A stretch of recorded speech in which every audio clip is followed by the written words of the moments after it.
Sejam todos bem-vindos a este momento de leitura da palavra, reflexão e oração. Hoje usaremos o texto do Evangelho do 12º domingo após o Pentecostes. Começamos esse momento em nome do Pai, do Filho e do Espírito Santo. Amém. O texto bíblico é segundo o Evangelho de São Mateus, capítulo 16, versículos 13 a 20. Indo Jesus para a região de Cesareia de Filipe, perguntou a seus discípulos: quem os outros dizem que é o Filho do Homem? E eles responderam: uns dizem que é João Batista, outros dizem que é Elias, e outros dizem que é Jeremias ou um dos profetas. Ao que Jesus perguntou: e vocês, quem dizem que eu sou? Respondendo, Simão Pedro disse: o Senhor é o Cristo, o Filho do Deus vivo. Então Jesus lhe afirmou: bem-aventurado é você, Simão Bar-Jonas, porque não foi carne e sangue que revelaram isso a você, mas meu Pai que está nos céus. Também eu lhe digo que você é Pedro, e sobre esta pedra edificarei a minha igreja, e as portas do inferno não prevalecerão contra ela. Eu lhe darei as chaves do reino dos céus. O que você ligar na terra terá sido ligado nos céus, e o que você desligar na terra terá sido desligado nos céus. Então Jesus ordenou aos discípulos que não dissessem a ninguém que ele era o Cristo.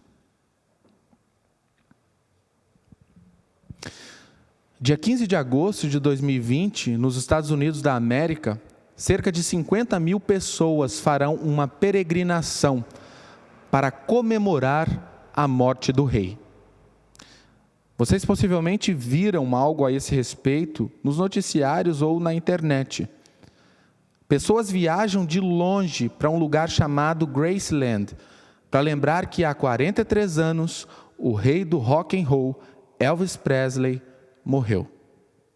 Mas vocês certamente já ouviram falar que há 43 anos, logo depois de sua morte, muitos não acreditavam que ele realmente estivesse morto. Os relatos de que Elvis não morreu se transformaram em uma lenda. Mas isso, com o passar dos anos, parece ter diminuído. E as multidões que se reúnem para comemorar a morte do Elvis Presley também. Mas se vocês perguntarem para alguns desses 50 mil, desses peregrinos, por que eles estão lá? O que Elvis fez de tão grande? Por que ele era diferente?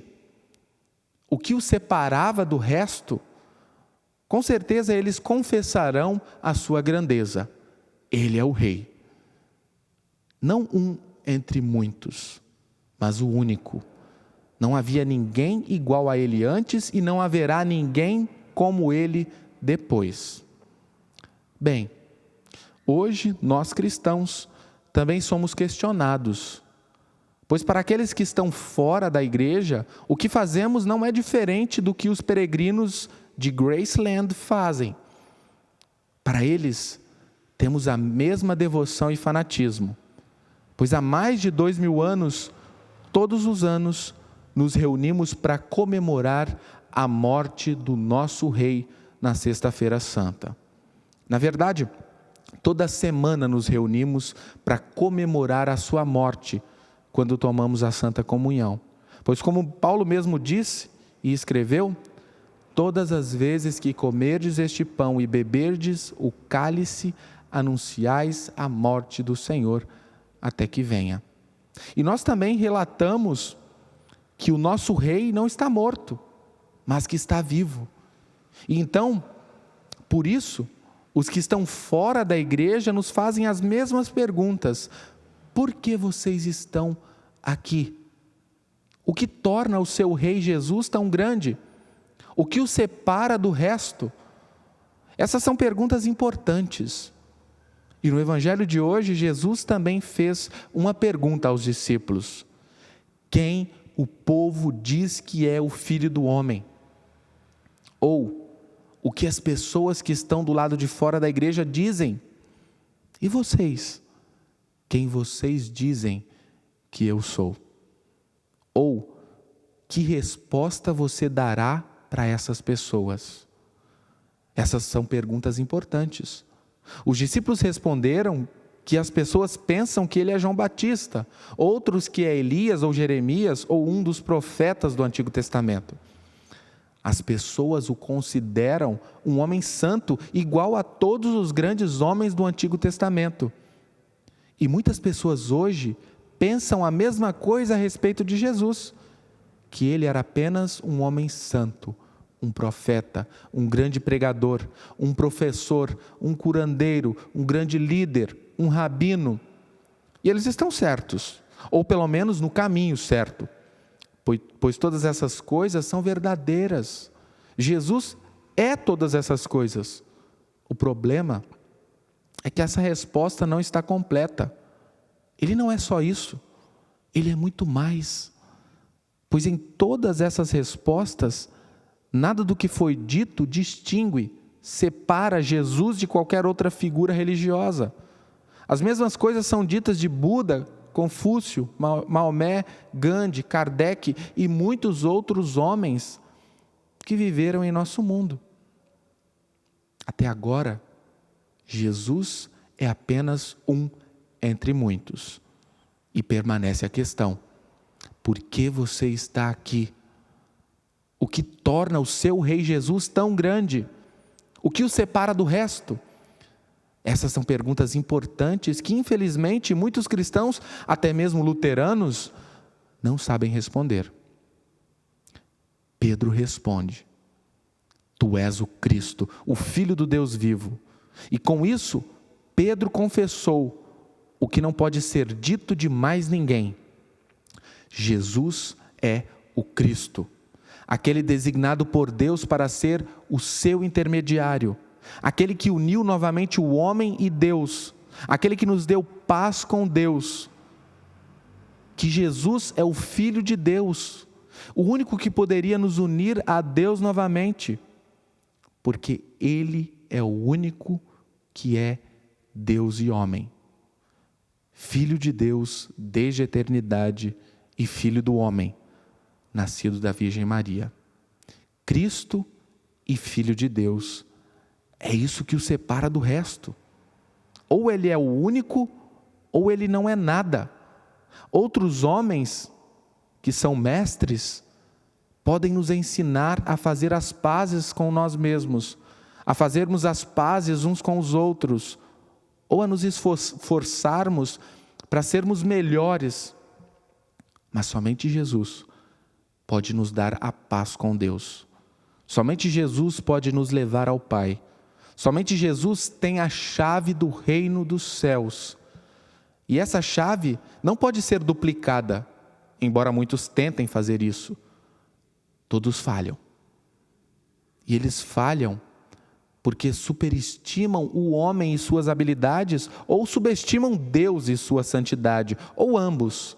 E, portanto, há aqueles que pensam que, de alguma forma, podemos conseguir realizar o que Deus exige, que está ao nosso alcance se fizermos da maneira certa.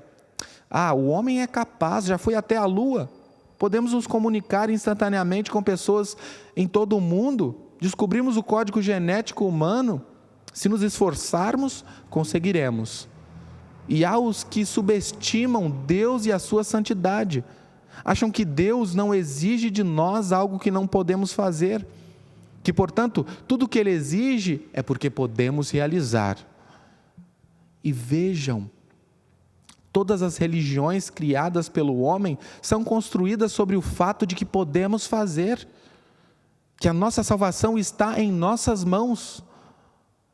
E isso é o que as torna tão populares, porque somos nós que estamos no controle. Apenas me diga o que é necessário e eu faço. Mas o que torna essa visão popular também a torna mortal. Ela não assume que somos ruins. O nosso pecado é apenas um defeito, uma fraqueza. É algo que podemos superar, porque afinal, nossa essência é boa. Mas a verdade é que somos muito diferente disso. A verdade é que estamos mortos, tão mortos quanto Elvis. Podemos até pensar que somos o rei dos nossos pequenos reinos, mas quando se trata da nossa salvação, o obstáculo é muito alto. E mortos não podem saltar. Assim sendo, a nossa salvação não se trata de nos tornarmos melhores, ou de um autoaperfeiçoamento, ou de ser melhor do que o meu próximo. Precisamos ser ressuscitados. E há apenas um que pode fazer isso: aquele que morreu e ressuscitou, aquele que tem as chaves para o reino dos céus, aquele que nos deu vida em nossa concepção e nos deu nova vida em nosso batismo. E quem faz isso é somente o Cristo e Filho de Deus. Ele é o único que pode realizar essa obra, o único que foi pendurado na cruz com os seus pecados e ressuscitou dos mortos para te salvar da morte eterna. E a resposta dada por Pedro a Jesus é muito importante, pois com essa resposta, tu és o Cristo, o Filho do Deus vivo, Pedro, os 11, vocês e eu estamos admitindo que não podemos fazer, que só existe um, e além dele não temos nada, não podemos fazer nada, não somos nada. Por isso, enquanto ele acredita e confessa aquela verdade, Pedro é sim a pedra sobre qual Jesus constrói a sua igreja. A igreja que não é um monumento a um rei morto, como Graceland, mas que é a sala do trono do nosso vivo rei, onde ele reina concedendo perdão, onde ele reina dando vida aos que estavam mortos em suas ofensas e pecados. Tu és o Cristo, o Filho do Deus vivo. É por isso que estamos aqui, é por isso que nós ouvimos a palavra, é por isso que nos reunimos. Isso é o que o torna o nosso rei tão grande. É isso que o torna diferente e o separa do resto. Ele não é um entre muitos, ele é o único com a chave para o reino dos céus. Mas como ouvimos no Santo Evangelho, essa não é uma chave que Jesus mantém somente consigo mesmo e que a usará somente no futuro. E por enquanto todos nós precisamos ficar do lado de fora, esperando a porta ser aberta no último dia. Não! Ele a entrega para a sua igreja, que confessa o seu nome, que confessa que Ele é o Cristo, o Filho do Deus vivo. E essa chave é para ser usada agora mesmo. Isso não é um mero discurso. Quando eu dou as chaves do meu carro para alguém, eu estou dando a permissão para dirigir o meu carro. Quando eu dou a chave da minha casa para alguém, eu estou dando a permissão para aquela pessoa entrar na minha casa. Quando eu dou as chaves, eu não estou abandonando a minha propriedade, mas eu estou permitindo que outra pessoa a use. E é isso que vemos Jesus fazendo aqui. Ele entrega as suas chaves para a sua noiva, para a igreja. E ele espera que ela as use. Queridos irmãos e irmãs, Cristo é aquele que edifica o seu reino. Ele é o único que pode fazer isso. E Ele não faz isso de uma maneira que não pode ser vista nem conhecida, de uma maneira misteriosa, mística, além da nossa compreensão. Ele edifica o seu reino através da sua igreja, através da igreja que confessa o Cristo, o Filho do Deus vivo, através da igreja que faz o uso das chaves que Ele deu, as chaves do reino dos céus, as chaves do perdão. É disso que trata o culto divino, é disso que trata a liturgia e a pregação. Aqui não estamos apenas falando de Cristo, nós o encontramos e comungamos com Ele. Aqui não estamos apenas falando do perdão, nós o recebemos. Aqui não estamos apenas ansiosos com o reino dos céus, mas já estamos nele. O que acontece aqui é real. Ou como confessamos nas palavras do Catecismo Menor, o que acontece aqui é tão válido e certo no próprio céu, como se Cristo mesmo, nosso Senhor, tratasse pessoalmente conosco. E, portanto, para aqueles que estão aprisionados em seus pecados, trancafiados em seus medos, com pavor e terror do julgamento de Deus, há uma chave: a proclamação das boas novas. A palavra da absolvição que declara a corações feridos e tristes: Jesus Cristo, o Filho do Deus vivo, morreu por você. Você está perdoado. E não apenas no futuro, mas agora. Mas para aqueles que desejam permanecer aprisionados pelo pecado, que não desejam libertar-se disso, que não desejam o perdão, também há uma chave que também precisa ser proclamada: a palavra da lei, quando o perdão não pode ser dado. E é com essas duas chaves que Deus está edificando o seu reino através de sua igreja. O pecado em nós não pode ser ignorado, como se não importasse, mas ele deve ser condenado do modo mais cruel. Mas também o conforto do perdão dos pecados precisa ser dado da maneira mais doce, pois Jesus não quer que ninguém fique de fora do seu reino, mas que todos o conheçam e conheçam quem Ele é e o que Ele fez por todos os homens. Ele quer que todos saibam que Ele não é apenas um entre muitos, mas que Ele é o único que pode e é capaz de fazer.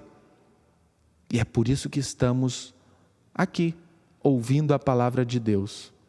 Isso é o que torna o nosso Rei tão grande. Isso é o que o torna diferente e o separa do resto. Os outros reis da terra vêm e vão. Os grandes mestres da moral estão aqui hoje e amanhã vão embora.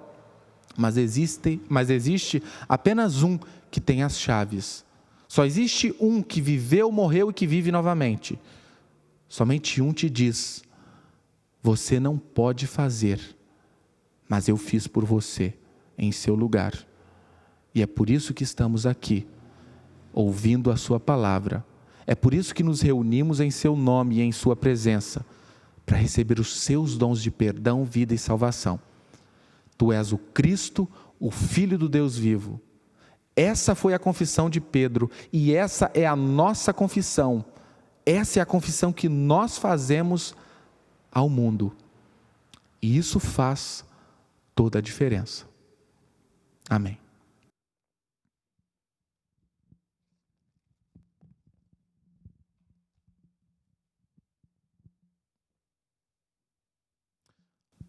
Nós vamos orar.